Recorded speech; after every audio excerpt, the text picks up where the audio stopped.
Hi, Hola, Bonjour, Privet, Salaam. Welcome to Blueprint Bazaar. We recently had solar panels installed, however the installing company uses primitive methods to anticipate and design the structure for the installation. Therefore, we took the liberty of designing the structure. The structure is composed of C columns that lie flat along the panels while I beams connect it to the ground. After calculating the proper angle of 28 degrees and direction of south for the panels based on our geography, the panels were placed in such a way as to allow easy access to the roof.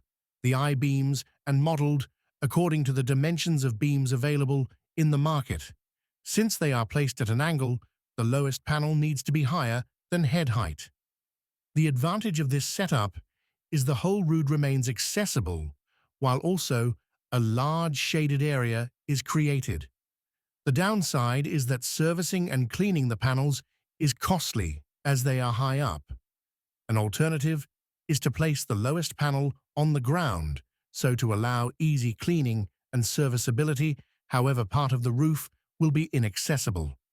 In this setting, where the lowest panel rests on the ground, the panels can be used as a shed, with walls allowing for a recreational spot on the roof or storage. A ladder for accessing the higher panels as well as windows are added for allowing crosswinds to bring fresh air into the shed as well as light, making it livelier.